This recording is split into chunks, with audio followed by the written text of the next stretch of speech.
Back with Wilkins.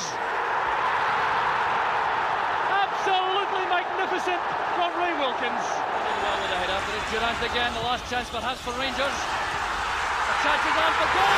Shot makes it 2-apiece. Johnston, and he scored. Against Cantona, nicely left there by Haitley, and here's the break on. It's Ian Durant, through to Haitley. McCoist on the far side. Gary Speed is racing back to provide the cover. Here's Ali McCoist. Oh, he's done it! Ali McCoist for Rangers. Here's Gascoigne now. Can he produce some magic? Still it's Gascoigne. Oh yes! A tremendous goal by Gascoigne. It's been very evenly balanced. Here's Gascoigne now, pushing forward. Showing great determination. Oh, he's done it again. There's a slip by O'Neill, and Laudrup to win. Rangers look for a goal and get one in the 8th minute from Brian Laudrup. And Celtic's wall is 5 strong, but Alberts gets it through. The hammer has torn Celtic apart. It's Barry Ferguson. Oh yes! The captain shows the way. Here now is Neil McCann. Is there going to be a twist in the tail? Lovenkrands! Yes, there is! Peter Lovenkrands! It had to be him! He has surely won the Scottish Cup! Like this, here's Davis, put in by Darshville. Davis! Darshville! They've nicked it! Away from home! Manchester, brace yourself. Rangers are coming! Bit of stoppage time. Kevin Thompson's corner. It's Bagheera! Borat stops it. Boyd! Edu has put it in! Morris Edu! Right at the end! There's no doubt Vice has made an impact since he has come onto the park. Jelavic is it back. It's Jelavic for Rangers! It's gone in! Jelavic onto Davis, and Lafferty's in already. He scored inside the first minute. Luco, definitely a threat. Still going. That is just brilliant. A goal for Luco. A goal for the fans. A goal for the cause. Here's Mackay. Barry Mackay.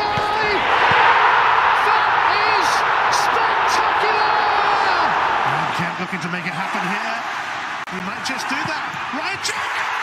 Deflected up down and in! And Gulacsi was missing, and there's Lundstrom! John Lundstrom with the goal! But here's Joe Rebo, a slip from Tutan, Aribo! A bolt from the blue!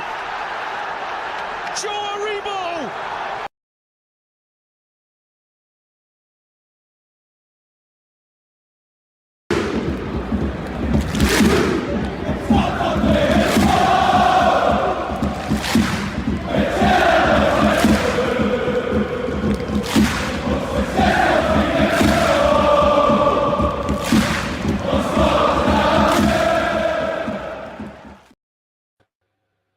Hello everyone and welcome along to the live Sunday night podcast for the TII team. My name is Craig Dennett and I am your host this evening. It is not Scott Paterson, the housewife's favourite. He's had something come up, but thankfully I'm here and I have a little bit more here too and into the bargain.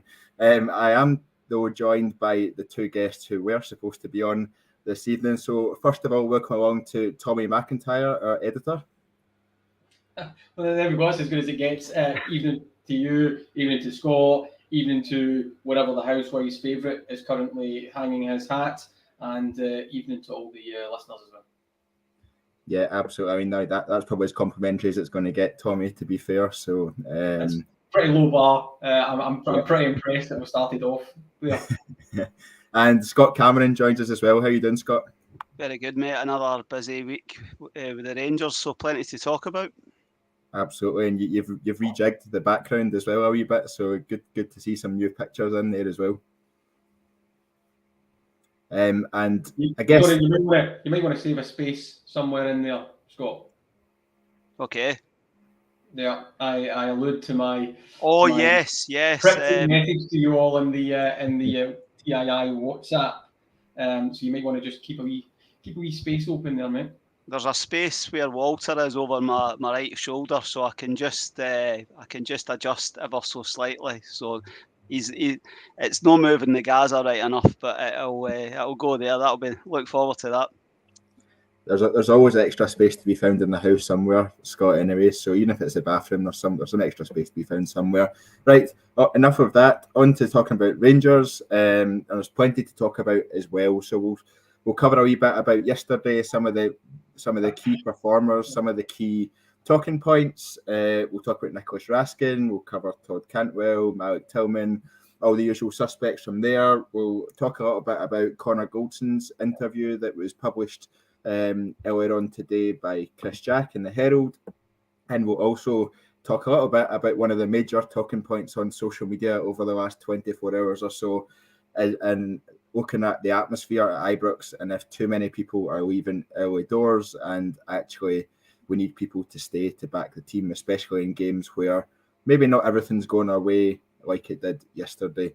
First of all, though, we're 36 hours or so on from the game yesterday. Tommy, come to you first. What are your overall thoughts, reflections on the game? Well, before I get to that, the reason I was laughing whilst you were doing your agenda run through there is I happened to glance at Chris Chirry's comment. I do not have McInnes vibes about me, and I'm pretty certain that I wouldn't bottle the Rangers job if they offered it to me, and I would play a slightly sexier brand of football if I was given the opportunity as well. I should also say as well, because I get a lot of hassle in the WhatsApp group on this, I do not look like, what's his name? Is Alan McManus? Either, the ex-snooker player. Right? I'm putting all of this to bed tonight. So no McManus, no McInnes. Find somebody who's relatively good looking, and I might sign up to it, right? So there we go. That's a challenge to all the listeners and watchers. Please find somebody who doesn't look as bad as I actually look. That's why I've turned the lighting down tonight. Back to your point, though. Listen, depends what side of the bed you want to get out of, right? So you can either go down the route of it's got some good football in it at the moment, Michael Beale, but it's a bit chaotic and it can teeter on the brink of collapse, sometimes crisis, right? We've seen that, some stodgy performances. I said at the time when he came in that he wasn't a messiah wandering out the wilderness. There's still a lot of the same players who turned off under Gio. You're going to get some of the same problems, right, until you can do a full turn of the wheel and start to move them out. There's only so much mentality building that a coaching staff can really do, right? And we know some of the problem areas of our squad as well. We'll talk to that across the pod, and I'm sure the listeners have the exact same feelings, or maybe different ones. Or you can say, what's the most impressive thing that Michael Beale's been able to do in a very short space of time? Build resilience. There is Rangers on a fantastic run. Probably should have had all wins and not a draw in there, a damaging draw, obviously. But you've got that resilience that they can keep going, even when it's not going particularly well. We might touch on the fact that Ibrox can be pretty toxic sometimes as well. Some players aren't built for that anyway. And so I'm willing to go on that side of the equation tonight, which is absolutely fantastic that we've got that level of resilience, which has come out of nowhere because it really wasn't there earlier in the season. So kudos to Michael Beale and his coaching staff, and to the players for at least stepping up a little bit. Yeah, resilience is the big key thing. We've got the 3 points. Yeah, Scott, would you agree with Tommy there about resilience? I think yesterday's game was kind of a non-event in my eyes anyway, for the first 64 minutes until Ross County scored. Really, I think it was going as we all expected it to go. I think a few fans had turned up. I know I went to the game with Kyle, and he was on a high after the Hearts game and the Hearts performance, and he was saying 7-0, 8-0 in the car. I'm not even sure his tongue was in his cheek when he was saying that either. But Kyle was fully confident of us continuing that sort of level of performance. I was a bit on the other side, going to come up against a stuffy defence. Ross County tend to be well organised, but I was still expecting a comfortable victory. I think that goal yesterday was generally all of the problems we've experienced and that this season rolled into one, and it just showed that it's still there. But like Tommy says, the resiliency and the resilience is starting to show again, which is a positive. What were your thoughts on the game overall? I think resilience, what are we, 12 games in? There's been a lot of the games where we've had to show resilience. It's games that the old cliche, we wouldn't have picked up a win under Gio in the latter stages, So I think to be in this position, I don't think any of us would have forecast such a positive run of results. And as Tommy says, it should be 12 out of 12. I think we made heavy weather of it, which is, I just said to the boys round about me, I'm like, we just need to get a second goal here, because 1-0's just it's a dangerous scoreline. But there's positives, and I think I'd rather focus on the sort of the positive aspects of what we are doing well. I think Michael Beale's very honest. He speaks very, very openly on all subjects, and I thought his post-match was pretty. He summed it up well, and we'll obviously talk about the certain individuals and substitutions and what have you. But we got a bit of luck. Borna takes the free kick. It takes a wicked deflection, but I think we deserved to win the game. But we made heavy weather. But under Walter Smith, 9 in a row. For those that go back we didn't beat everybody 6 or 7-0 during 9 in a row, as much as everybody thought that was the case. We got beat to Dundee United. We won 1-0 against Falkirk. These sort of things happen during the course of any season. You can't win 4, 5, 6 every week. You're going to get games where you just have to get the 3 points, and that is something that we've done well over the last couple of months. Yeah, absolutely. And our fellow contributor Andy Anderson agrees with you. He says odd goal wins at Ibrox with a stodgy performance has happened for years. Nothing new or to worry about. And I guess these are games like yesterday are the ones that you forget about when the season comes to an end, and it's not those. While it's not the games you talk about, the 3 points mean just as much as they do in the games that we do rave about, like the Hearts performance midweek. Plenty of comments coming in about different talking points from the game. We'll try and cover as many as we can. Tommy, interested in your thoughts on this one. It's a hot topic amongst the TII team. Michael Beale needs to knock the rotating goalkeeper on its head. It's only causing confusion with our centre halves. I don't think John McLaughlin necessarily covered himself in glory yesterday with his performance, albeit I didn't think he did much wrong outside of how he came out for the Ross County goal. What are your thoughts on the fact that Michael Beale does seem to be rotating the goalkeepers at the moment? Yeah, I'll start the answer the same way I started the last one, which a bit more specific this time. Curry Muncher, I see you in the comments as well. I do not look like a homeless person, right? Thank you very, very much. This is an expertly trimmed beard, don't you know? And I'm not entirely sure about the gangster one. Trust me, if you knew me, that would definitely not be the case. I'm hoping that the listeners may actually generate some nice feeling from me and find somebody decent in there at some point. But to your point, McLaughlin, right? So I think Michael Beale nobody on this pod, in the WhatsApp group, in the wider TII family, and the listeners, everybody, nobody is surprised to hear that goalkeeper was a problem position for us. Right now, it was a short stop in that we thought McGregor could get us through the season. McGregor's form has fluctuated. McLaughlin's in there as well, right? That will be addressed in the summer, right? McCrory's got an ankle ligament injury, I think. Not that he would be in the running to start in any way, shape or form. I think I've made my feelings quite clear on probably McCrory anyway. I don't think he's cut for it, but happy to prove wrong at some point. And then I think Michael Beale also alluded to, right, that's us maybe out of the way, the midweek games, Europe, etc. So expect to see the switching dialed down. I read from that it's McGregor from now to the end of the season unless something, awful happens. To your specific point, and this is the difference, maybe in that particular position, but for all the players, right, that maybe really comes to the fore for keepers, strikers, and then maybe defenders, right, is that there's a massive difference between being at most clubs and then being at a club like Rangers. McLaughlin could have a good game. He was all right. He didn't really do anything particularly wrong. It's fine. He is culpable for the goal.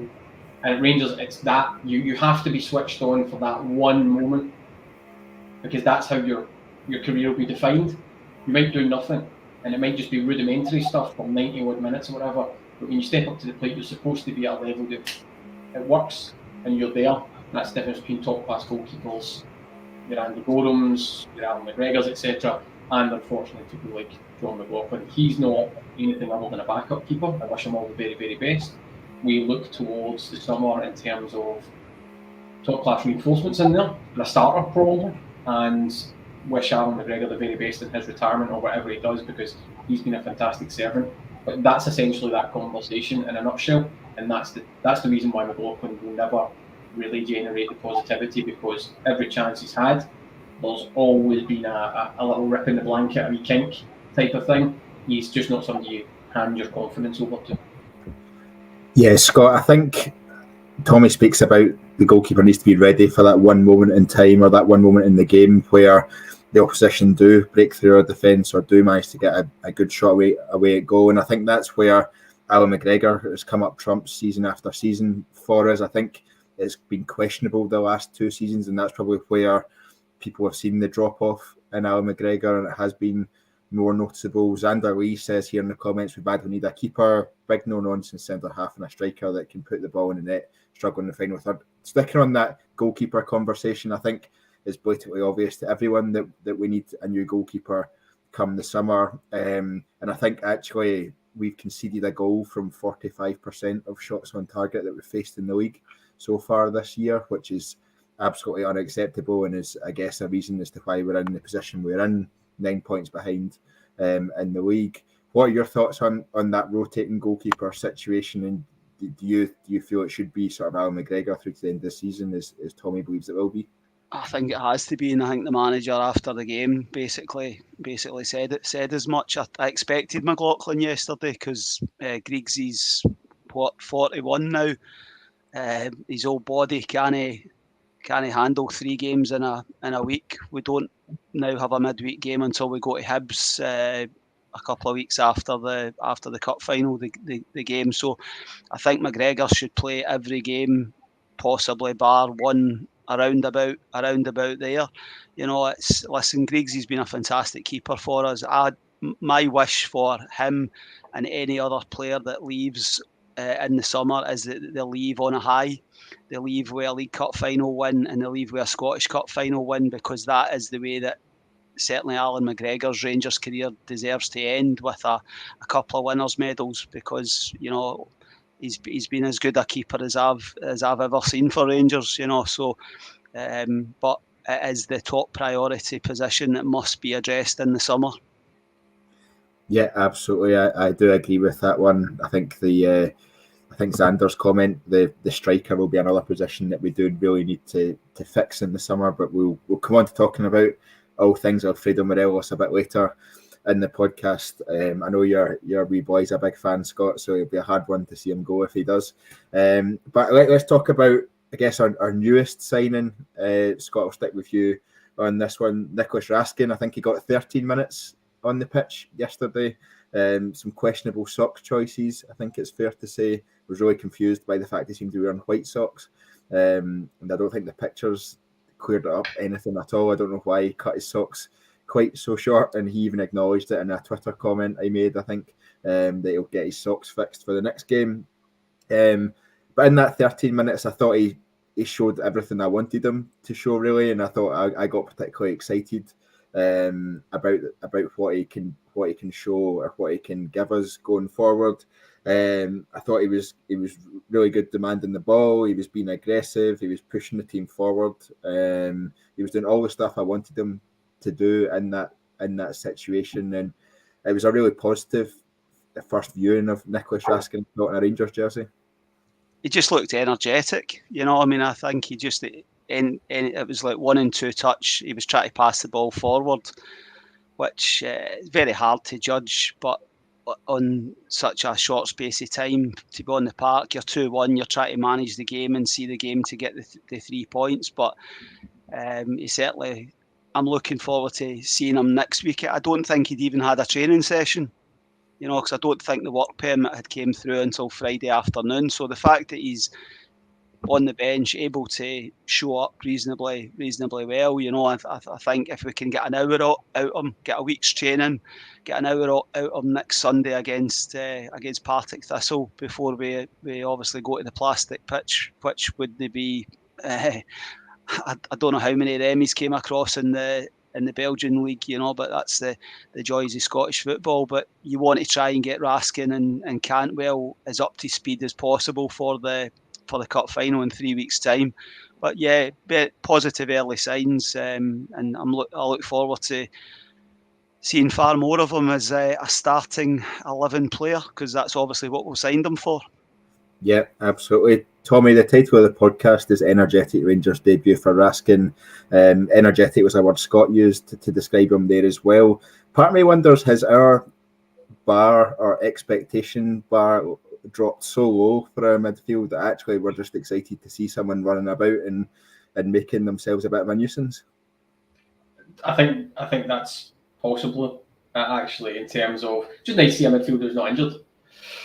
That's probably part of it. I mean, for those of you who like the stats and all that, you know, 2 out of 2 successful tackles, 4x4 ground duels, 1 successful dribble out of 1, and all that type of stuff, 2 recoveries, and some of those stats are provided by Kai Watson, who's on the podcast as well. Not this evening, obviously, but he did what was asked of him, which is come in and don't get sent off and show that you can actually, you know what football is, and do that type of thing. I mean, I've promised myself in 2023 I'm going to stop doing what I've done, you know, in my entire life supporting Rangers, which is make snap judgments about players, positive and negative, right? So for every, you know, Nicholas Raskin where I want it all to work, you've got a Rabbi Matondo where I've switched off. I don't actually think Rabbi Matondo is that bad a player. I know, come at me in the comments, right? But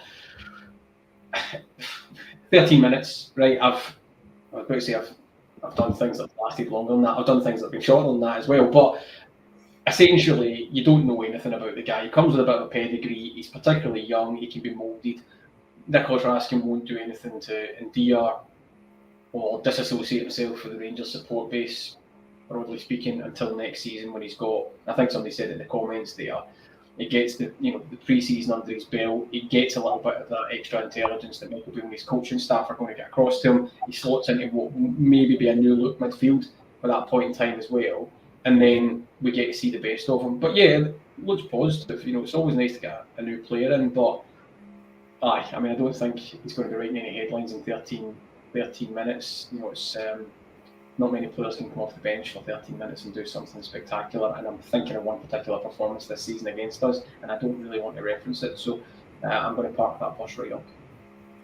Yeah, we'll move on at that point. But I've got Nicholas Raskin arrived with the nickname the Pitbull, and I guess Jockney in the comments here kind of suggests that he started to see that already. Jockney says his first involvement was to rescue a guy twice his size off the ball from an opponent's throw-in.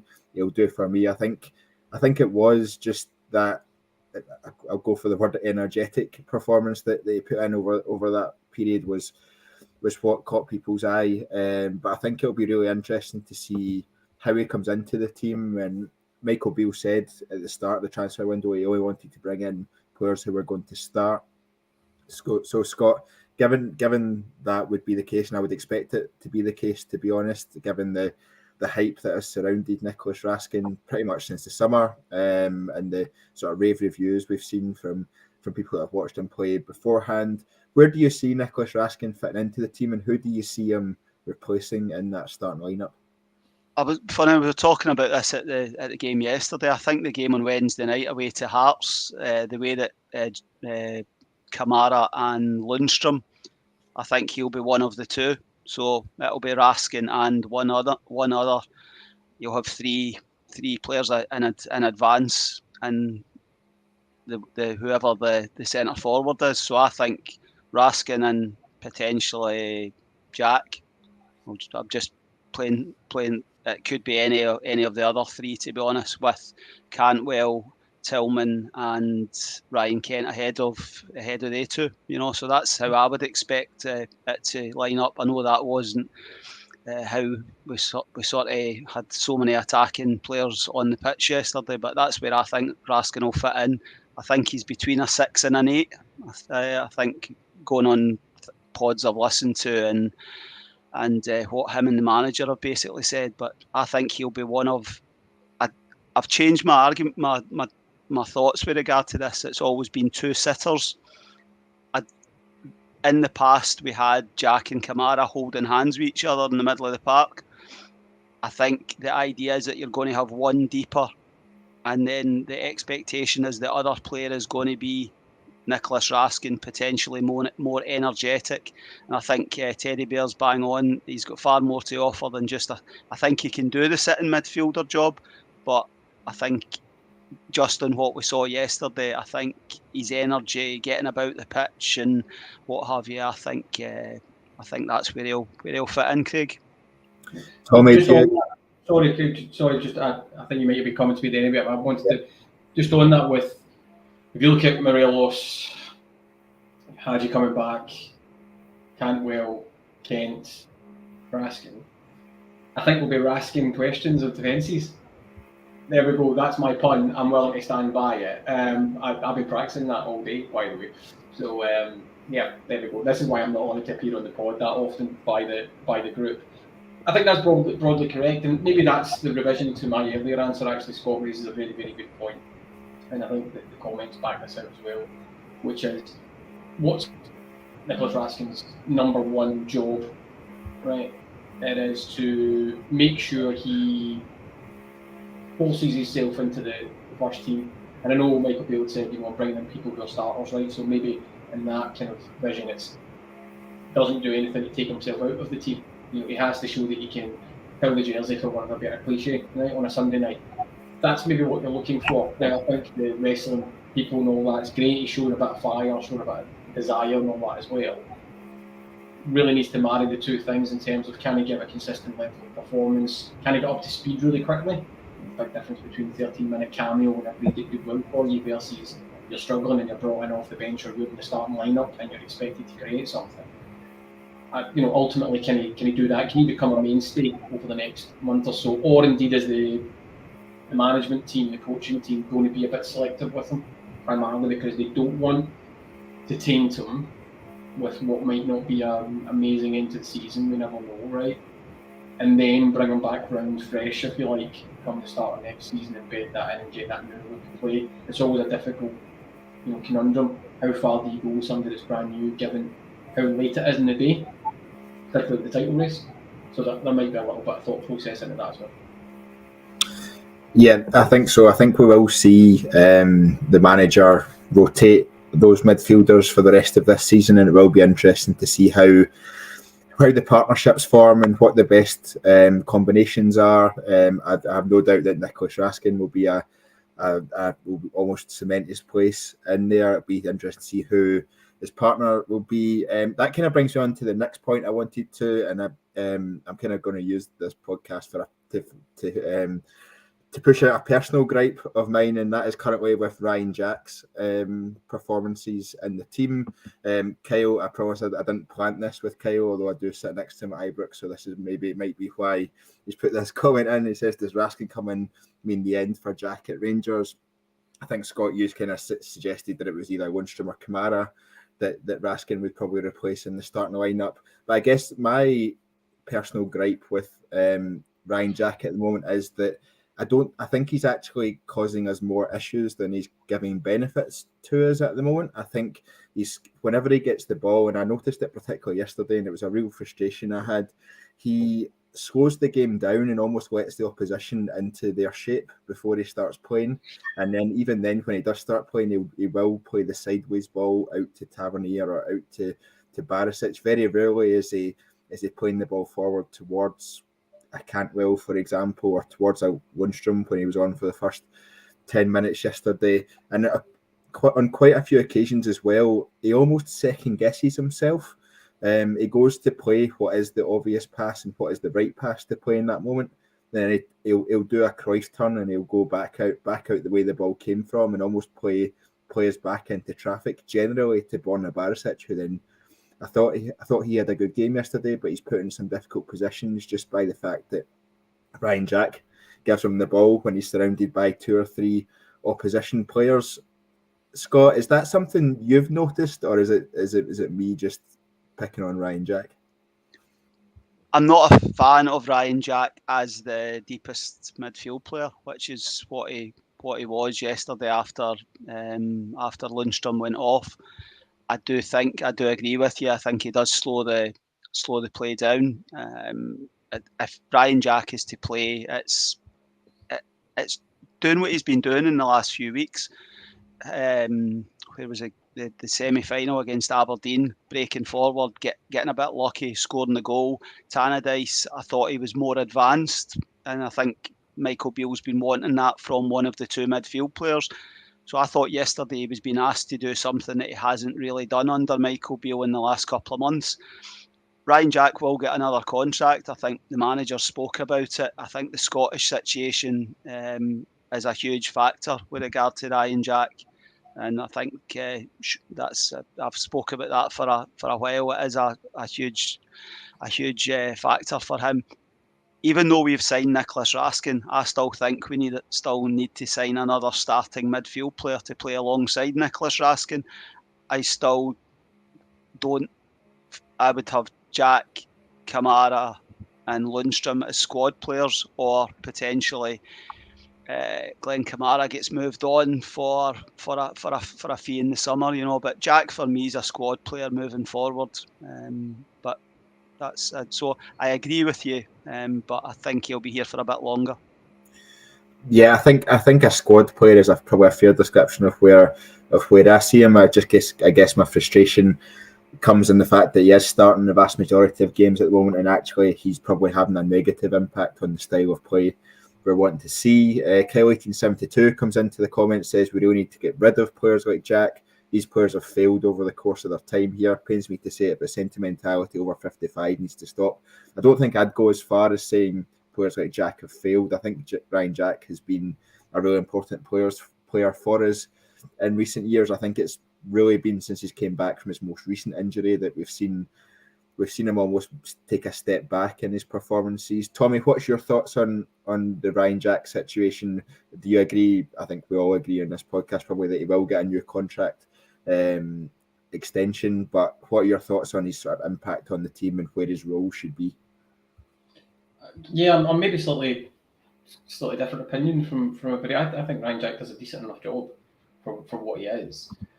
In terms of, I think his link-up play is a little bit better than people give him credit for, and his offensive work round about the opposition box. I mean, he's in the build-up for the first goal at the weekend as well. I think it's a wee bit better. I don't walk past the fact, though, that sometimes he can be slightly overtly negative in terms of his play. But he's asked to link it, which is not always the offensive link, and that's a mindset thing as well. Sometimes it is just a case of keep the ball moving and then let somebody else do it. But I don't think he's naturally inclined to not play the ball forward or look up, so to speak, which I think sometimes gets brought into the equation. In terms of, it's quite an interesting one from Kyle. Has he failed? That's maybe a wider conceptual thing for a Sunday night that has everybody, even though we had 55 and all that in there, did the majority of that squad fail, given that you've got 55 in a Scottish Cup and an unsuccessful run to the Europa League final? Is that enough silverware to have been in, given where that squad was? Different conversation, different debate. Happy to have that with anybody at any point in time, but he'll get the extension. He does a job. He can be played, especially with, I'm not saying the like-for-like players, but as you start to see some of the senior members of the squad, Stephen Davis, long-term injury, probably won't be back. Arfield, does he get an extension? Ryan Jack hits this. I think Shona said it in the comments as well. It's part of that Scottish quota. So it's a relatively low cost extension. You know what you're getting, you know where you can play them, and you know essentially where the bodies are buried when it comes to these injuries as well. So I would say if the cost is right, it's a worthwhile signing for an extra year that allows you to have a look, and maybe he does some behind the scenes mentoring of some of the younger midfielders coming up as well, because Ryan Jack under, let's say, Steven Gerrard actually showed what a good player he could be. It's just that maybe to Scott and your point and everybody else, we've seen it so infrequently, and now it's quite self-evident when you watch him. Injuries have caught up and went past him, and he's not quite the same player he used to be, so you get one decent game maybe in 4 or 5. So yeah, I'd still keep him on books if the cost was right for another year. It allows other things to be spent on, and it's hopefully not going to be the problem position if we're getting the right level of bodies in there. Cantwell, Raskin, maybe 1 or 2 others in the summer as well. Low cost option, middle aisle, so to speak. He's a middle aisle option of Liddell. You walked in, you picked it up, you kept him. I feel like that's probably quite a harsh description of Ryan Jack, that one, to be fair. Well, it wasn't meant to be. I quite like the middle aisle. I love the middle aisle. So it wasn't meant to be hard. It was meant to be cautiously complimentary. There we go. Was the middle aisle of Liddell where you got the tiny air conditioner from in the background? Is that what? It's just that it's really far away. That's it. It's like an episode of Father Ted here. Listen, this is a good air conditioner and heater, right? I will not have anything. I will not have anything against my air conditioner and my heater and my Dyson fan, which is down here as well, which is really, really good. We are not sponsored by Dyson, unfortunately. Unfortunately, or else you'd be in the big bucks, Tommy. We'll leave Tommy's defensiveness over his air conditioner alone there. The size of the air conditioner. Size of the air conditioner, sorry. It's how it heats the room, right? I think that's how you're supposed to say that. Let's move on to another of our new signings, Todd Cantwell. Tommy, I thought Todd Cantwell had another good game yesterday. There's a few of the comments from the start of the pod. Darren Knox saying the hype about Cantwell is OTT. Curry Muncher saying the hype is warranted on him. I think Todd Cantwell, I was impressed by him again yesterday. I think you can see his quality on the ball and off the ball.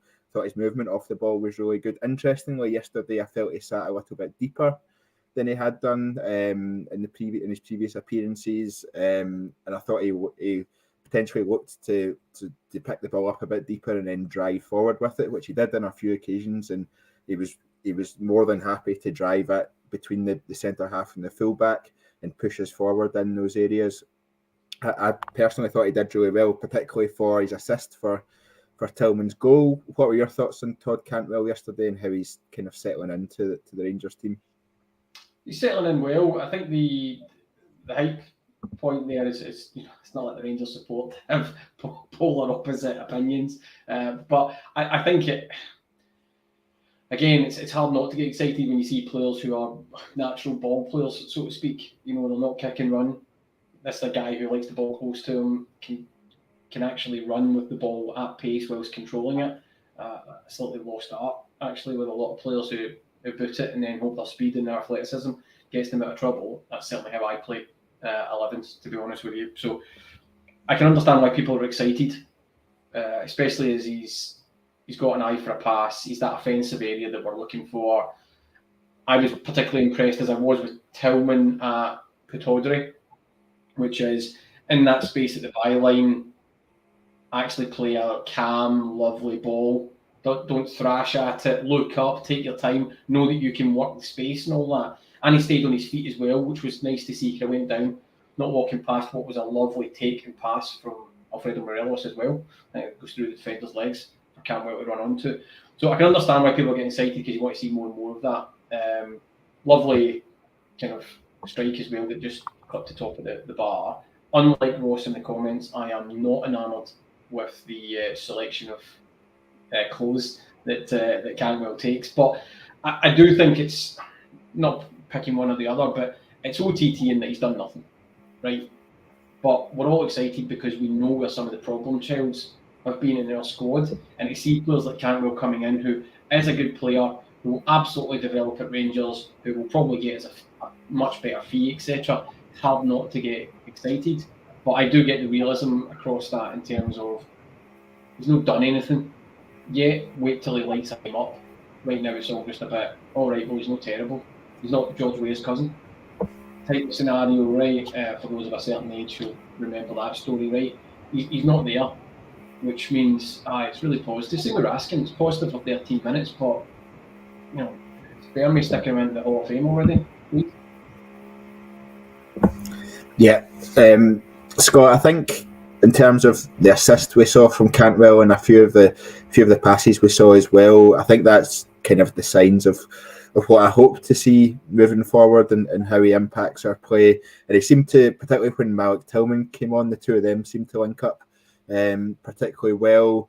Are you excited? More excited, or are you excited?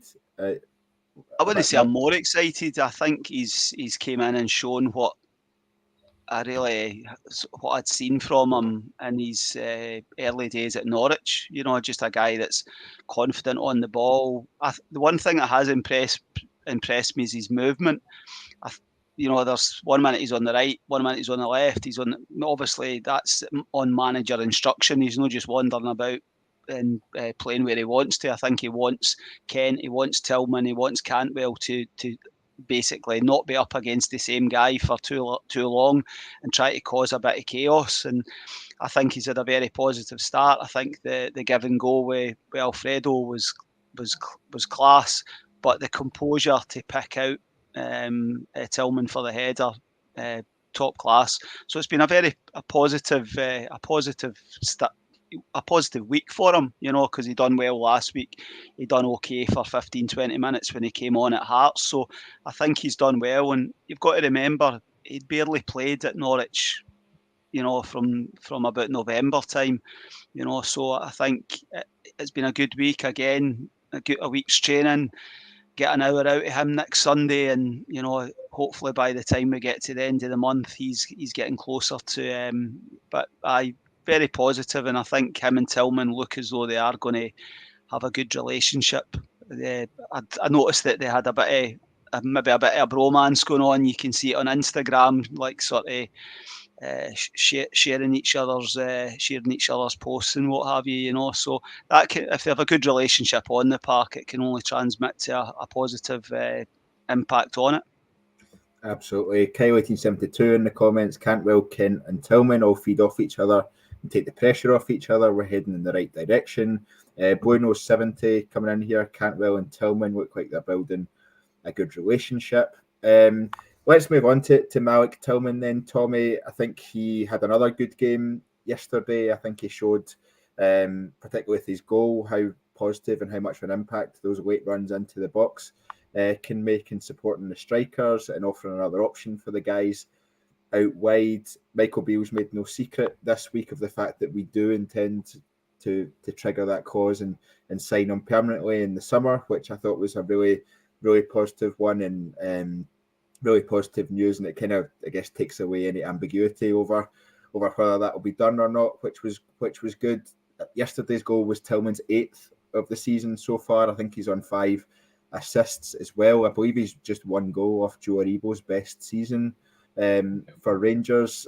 I think he's managed to turn around a lot of people's opinion on him in recent games. I think pretty much since Michael Beale's came in, he's turned around a lot of people's opinions on him. He's just going from strength to strength at the moment, isn't he? Yeah, I mean, pretty much everything you've just said there, and the Aribo thing should probably resonate with a lot of people as well. It's always that stats versus perception point as well. You know, you can have great numbers, but you don't break through the consciousness of the support, and vice versa. Listen, it's easy to nail your colours directly to the mast on this one, which is sign Malik Tillman.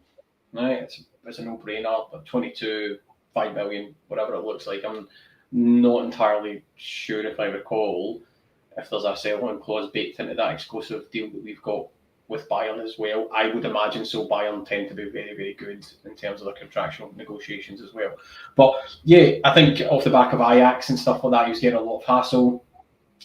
You need to remember he's 22, he's going to have bad periods. But yeah, you sign him all day long. He is a great player. I think he'll do great things in a Rangers jersey. He's also an asset. You get him at that cost, that young. That's good work.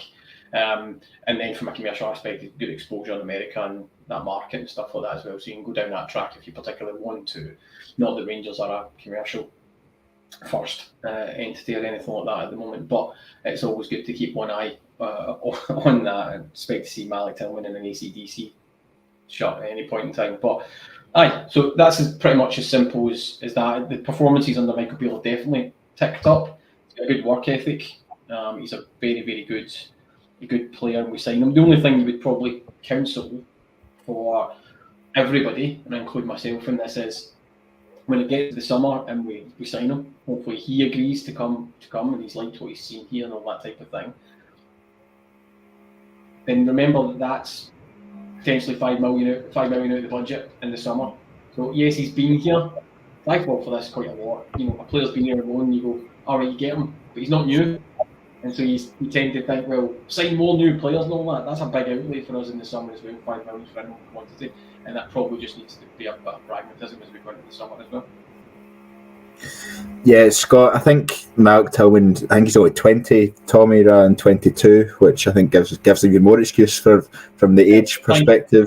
And I think, if I'm right, I remember reading that Bayern Munich, if we were to sign Malik Tillman on the £5 million or €5 million, cause they have a buyback option as well as a sell-on fee, I think, in there, which I think is still fair enough. And if Bayern Munich were to buy him back, it would be a much inflated price over the £5 million that we are paying them for him. Scott, I'm quite excited about the prospect of Malik Tillman permanently being a Rangers player and what he can offer us going forward.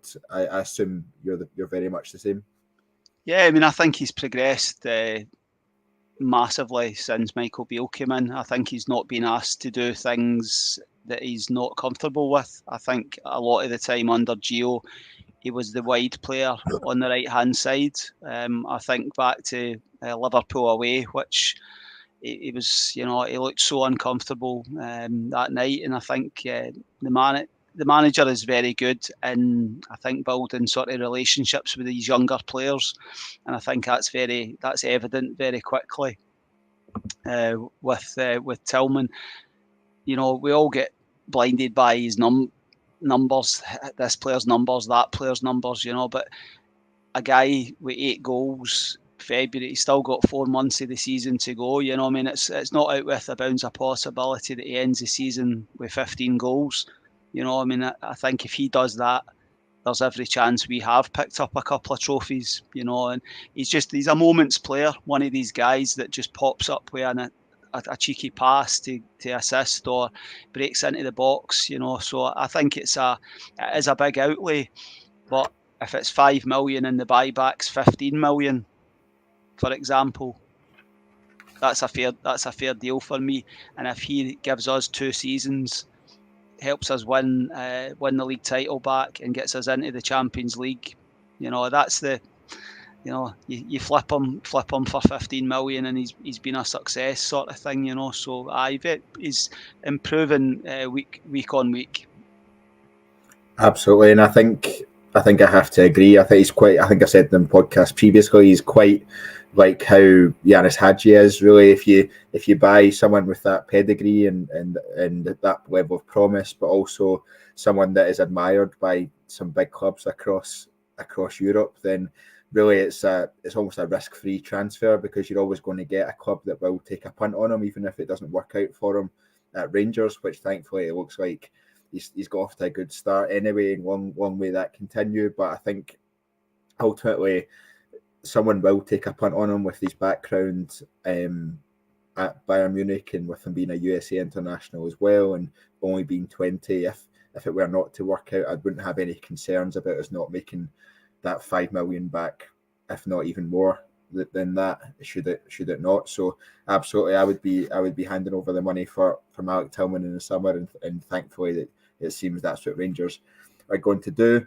Right, moving on from yesterday's game, there was an interview published in the Herald this morning, written by Chris Jack, with Conor Goldson, who sat down and they spoke about quite a wide range of subjects. I'll just read through a few of the quotes from the piece that I thought kind of stood out for me on some main topics. Tommy, I'll come to you first on this one just to get your thoughts. But I thought Conor Goldson spoke really well. He says his motivation is medals, not money, and making memories of glorious occasions, which I thought was an interesting turn of phrase for him to use. When asked about if he thought about leaving last summer, he says, "You look at the people who have left the club. Are they happy? I don't think I could now play for a team that wins every 3, 4 or 5 games. I just don't think I could mentally take it, because I lose or draw a game here and it's like the end of the world," which I think is the kind of mentality we want to see from our players. Speaking on potentially retiring at Rangers, he says, "Yes, I do feel content enough to retire at Rangers.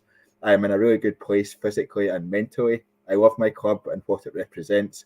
I love the pressure that it gives me on a day-to-day basis to work hard to be even better."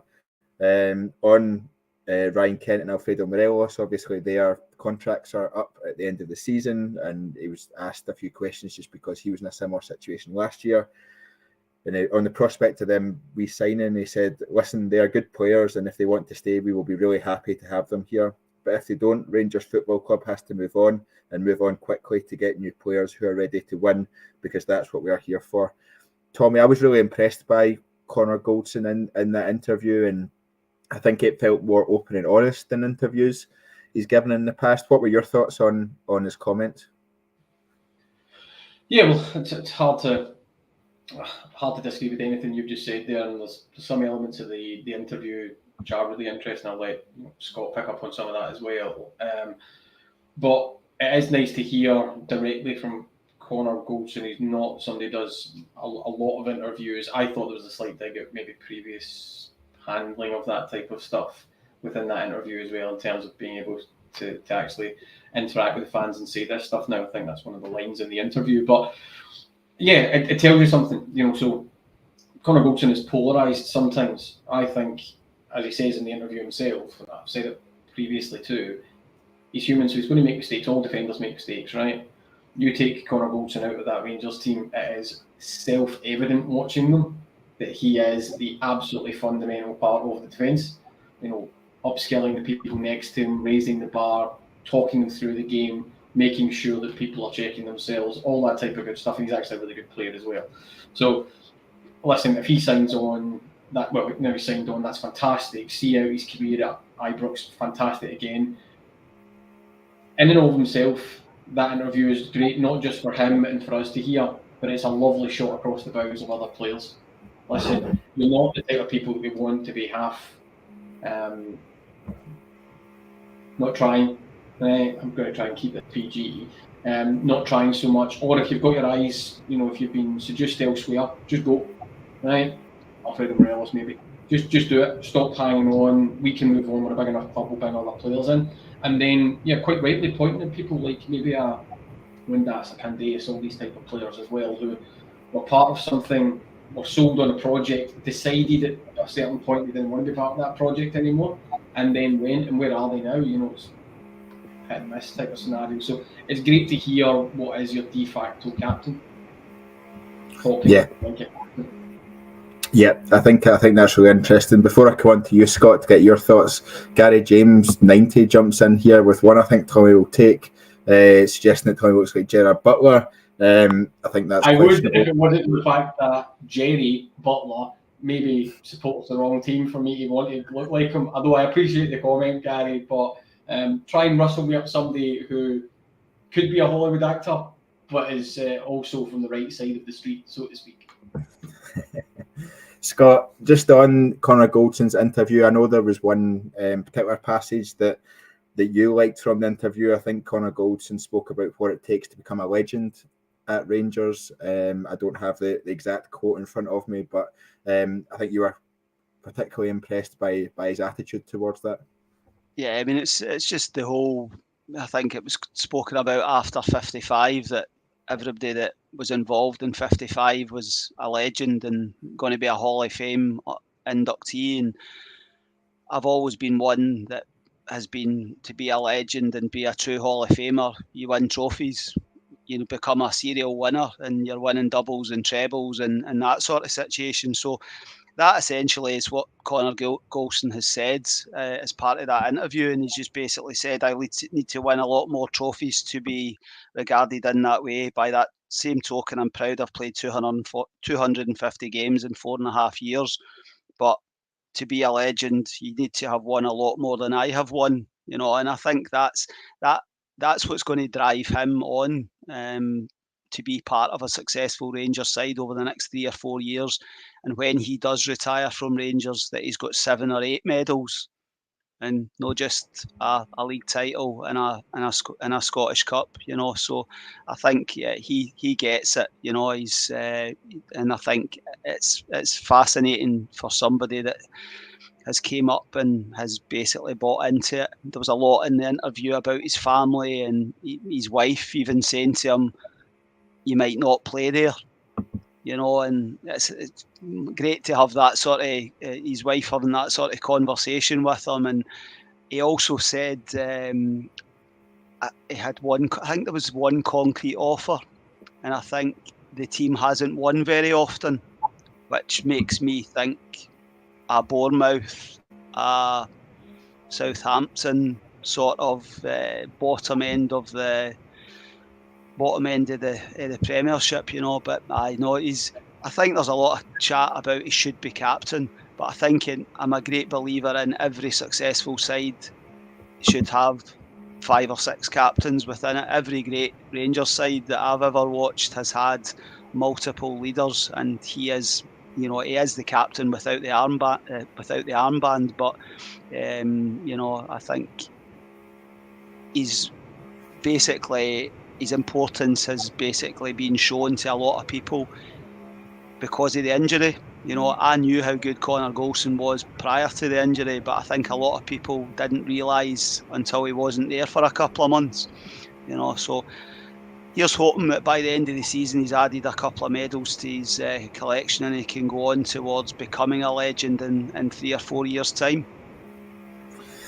Yeah, I think that's a really interesting point in terms of the injury and how much his value was shown to so many fans who, I think there were quite a lot of doubters prior to that injury with Conor Goldson. I think his absence during that particularly difficult time for the team and the squad was really interesting. Tommy, just to get your thoughts on this comment from Kyle 1872.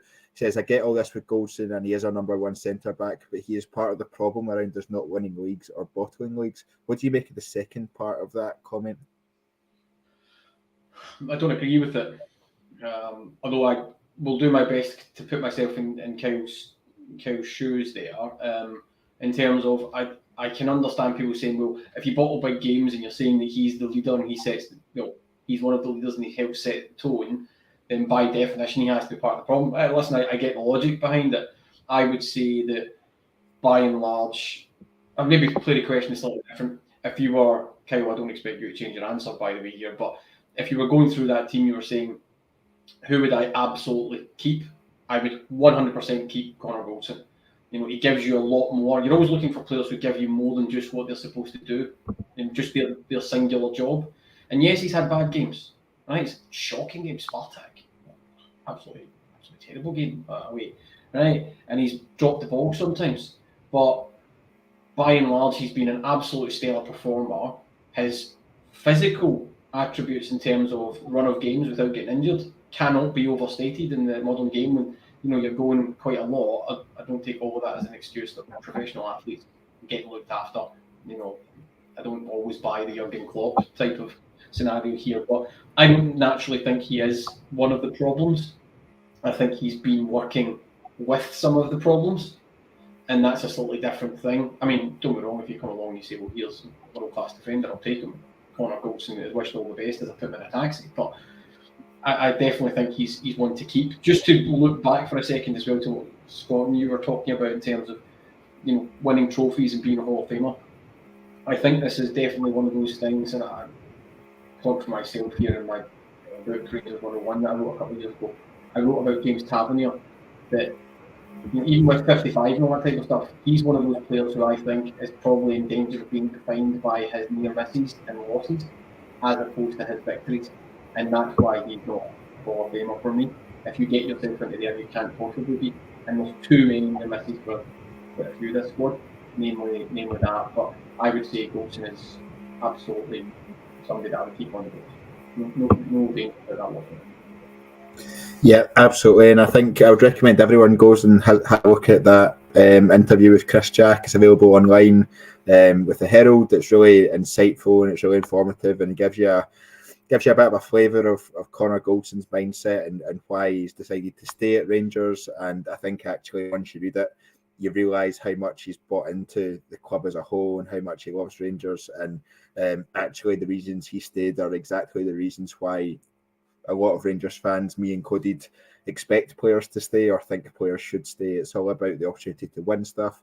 It's not about money. It's about playing in front of a crowd, a support that expect you to win every week, and dealing with that level of expectation. And I don't think we can put any negativity towards Conor Goldson for fully buying into what we want Rangers to be and what he's seen since he's been with the club. So fingers crossed Conor Goldson can keep going at the level he's been playing at, because I think he's been a major part of why we continue to be under Michael Beale having a positive start. Just before we round off tonight's podcast, just one more topic to cover, and it's been a hot topic over the last 24 hours or so. Scott, I'll come to you first on this one, but we put out a bit of a poll earlier on the TII page, just asking people, is it time we admit the Ibrox atmosphere, at least for 80% of domestic games, is poor and borderline negative? I think when we say that, we mean basically outside of European home games and Old Firm home games, potentially the odd Hearts, Hibs, Aberdeen game if it gets a bit feisty. But I think in the vast majority of games, and yesterday's game against Ross County is a prime example of a kind of run-of-the-mill game at Ibrox. We saw again yesterday a lot of people start leaving pretty much from the 70th minute onwards, and by the time you get to 5 minutes to go, even if the game's close at 2-1 as it was yesterday, the stadium is emptied pretty much. There's a few, one that refuses to leave until the referee blows his final whistle. I've always been like that, much to my dad's frustrations. But yeah, so let's look at a couple of the comments. Michael McEwen said, absolutely, although I'm not sure how this compares to other grounds. My bigger concern is how the stadium empties well before full time. I appreciate people have other things to do, transport concerns, but it's a dreadful look getting earlier and earlier too. Shug, our fellow contributor, says, the atmosphere for European games is second to none, but league games are terrible. Without the Union Bears, who deserve a better place in the stadium, it would be a library. Playing the same teams 4 times a season definitely contributes. Been here, seen that, but I'd like to hear players' opinions. Near and Far 78 says that it's not new.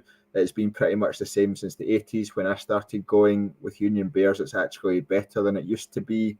And just finally on the Twitter comments, there's loads more there, but no time for them says it's flat. Nobody outside of the Union Bears makes any noise, and congestion / public transport is absolutely awful. That added to a less than exciting product on the pitch means people want to beat the rush. It's always been the same at Ibrox, just worse than usual at the moment. Scott, what's your thoughts on the whole debate that's been going on in the whole situation? Are you in agreement with many of the points? I think transport links is one thing that keeps being brought up all the time. I think congestion on the roads. And I think again another one that I've consistently heard is people have work to go to or they've got a long way to travel home. What's your thoughts on the whole situation? I don't think I disagree with any of the points that have been made. That it isn't a black and white situation. I think there's a lot of factors. I think as I've been going since Soonest, and I think it has gradually deteriorated over the course of that sort of 30 odd years. The transport links, I think Shug basically talks about the boredom. You know, I mean, I do, even myself, I find it difficult to get up for seen Motherwell, St Mirren, Ross County. You know, I've seen them play so many times, and you know the sort of game that you're going to get before you go, sort of thing. You know, and it's but it's the visual. It's the visual that I'm struggling with. It just doesn't look great. I mean, we're talking there at the start of the pod about Nicholas Raskin.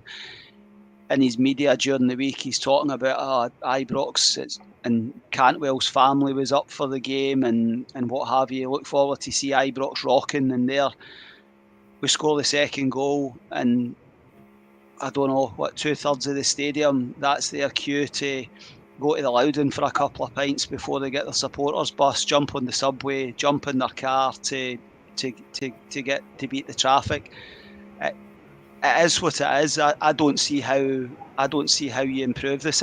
You can't stop people from doing it. There are legitimate reasons. Elderly people that have to leave early to avoid being caught, and people that they're starting their work at 6 o'clock or whatever it may be. You know, so it isn't an easy situation to solve. I just think it looks worse at our stadium than I watch all the football on Sky. I don't see this happening in the English Premiership, you know. So that to me would say it's a boredom factor. I think a great amount of people go to Ibrox as a habit, and once the game's won, then they can sort of shoot off, you know. So it's it's a difficult one, Craig. I don't see how you. I don't see how you stop people. You are entitled. You are a supporter. No supporter is more important than anybody else. Union Bears, or you know, somebody sitting in the director's box. We're all Rangers supporters that want to see Rangers playing well and putting a good performance on. But it's you know, if I had an answer to it, but you can't stop human behaviour and freedom of choice, and you pay your money, you can do whatever you want, obviously within the regulations of what you're allowed to do within the stadium. Yeah, I think that's an interesting point about boredom. And just as a side point, I hope you all enjoyed taking a tumble with Tommy's iPad there as it fell off the I was trying to do the subway loyal, and I was going to leave the pod a couple of minutes early, but I've decided to stay. Tommy, what did you make? With it now, so if everybody just tilts their head, then that should be fine, and we'll all get through it. Tommy, what did you make of Scott's point, I guess, around the boredom factor? We don't see people leaving. You see the odd person leaving at European games or at during Old Firm games. You see them leaving maybe 10, 15, but the stadium's largely full at the end of those games, unless it's against Liverpool, and we won't speak about the result on that night again. But I think it's interesting that the variety of points that are put forward, but I think it's I'm still disappointed by the fact that more fans don't stay till the end, and it's something I don't understand. If you're going to see a sporting event, why not stay till the end and see the full event as such? First of all, what do you make of Scott's thoughts on it, and secondly, what can we do, if anything, to try and change that behaviour? Okay, so probably a couple of things. I broadly agree with Scott's comments. I would say as well, anything could happen with this camera in the next couple of minutes. So we could end up anywhere, right? Is what I'm saying. I might be doing this pod lying down in a minute. It's all happening. So in terms of synthesis of all those things that we've just spoken about, which is by and large, and I include myself in this, right? Season ticket holder. I go along. I tend not to leave early, even though I drive quite a lot. I don't mind staying at the end. Do I sit and sing my heart out every single domestic game? No, I don't. Simple as that, right? And I'll challenge anybody to tell me that they really do. Maybe you be aside, right? So there's a certain level of boredom inherent in people like Ross County and all that rocking up, right? There's also a certain level, maybe if we challenge ourselves, of entitlement in terms of we expect to smash these teams. And if it doesn't quite work out that way, we don't tend, I'm being very broad brush here, but we don't tend to go positive. We tend to go, how come we're not smashing this team, right? We tend to forget there's a team on another team on the park that we need to beat, right? And hard work is not a bad thing, you know, to come to Ibrox with. If teams want to work hard, they'll make it difficult. And then you start to look at some of the wider things, which is the transport links round about Ibrox are horrendous. I mean, if you were a city council and you were going out your way to make it difficult for a club you didn't like, you would design the transport links round about Ibrox. Like it's absolutely the case. And we've spoken, the club's engaged with the council and Network Rail, etc., but maybe reopen the Ibrox line even just on match days. That's been ongoing for a couple of years, and I think it's kind of buried somewhere in the waste ground. It's one of the reasons why Edmiston House is so important to the club's infrastructure and go forward position as well. Exactly for that, is to get people in early, create a buzz, and then get them to stay as well. Don't run to the subway to Scott's Point to go and have a couple of pints, whatever. I mean, you want a pint whatever you want, but the club's trying to make it more of a match day feel as opposed to, and I think this will resonate with a lot of people on this pod and listening as well, which is sometimes it's a wee bit of I need ball on, right? It's cold, it's wet. I know I'm in for 90 minutes. I maybe know the greatest football up against a team who are going to work hard against us, but I'll go because I love the club and I want to support them. But what does that support look like? Filling a seat. And again, I'm not going to go at anybody there, and I'm certainly not going to go at people who work and have to get away, or people who travel from different countries to come and watch the team as well. People might have legitimate reasons for leaving, and I also include myself, primarily with that, not singing all the time, but what atmosphere are we trying to create? I don't think you're ever going to unlock Ibrox bouncing for 90 minutes for a Motherwell, a Kilmarnock, a Ross County. I'm sorry, they're just not big enough fish to engage and excite the Rangers support. It's just really that simple. Yeah, I think it's one that's going to go on and on, I think, and be a debate going forward. I think a few of the comments actually said that it's been going on since the 80s, so it's not something new. I think it's potentially more visible now, and there's obviously the waiting list for the season tickets as well, which suggests that there are more and more people that want to get into the ground. So I guess there's an added frustration if those people are struggling to get their season tickets or they're on a waiting list and then are looking at the coverage and seeing that the ground is 3/4 empty with 5 minutes to go in a game. I think you could understand that frustration as well. Scott, I think just to round off the podcast, one of the points we made in the question was around the atmosphere being borderline negative at Ibrox these days, and I think I sit out on the club deck. I know you sit a bit further along in the club deck from me, and there are every single game there's people having a go at every touch that Fashion Sakala has, or every time Borna Barisic turns to play the ball backwards, or even sometimes the players don't even have to touch the ball and they're having a go at them. It does seem that sometimes people just turn up and have a moan at the team, and that's all they're there for. Or it seems like sometimes people don't just enjoy the football, or aren't there to enjoy the football. They just want to have a bit of a moan. Is that something you've seen an increase of in recent years? No, not for me. I think it's always. I think Ibrox has always been a tough crowd. To be honest with you, I think Kevin Thompson once said, "You're only as good as your last pass," and it's. There's nothing truer sort of situation, So it's Rangers crowd is a hard one to keep with you, sort of thing, So it's like 1 week Conor Goldson can be the Ballon d'Or contender, and then the next week he's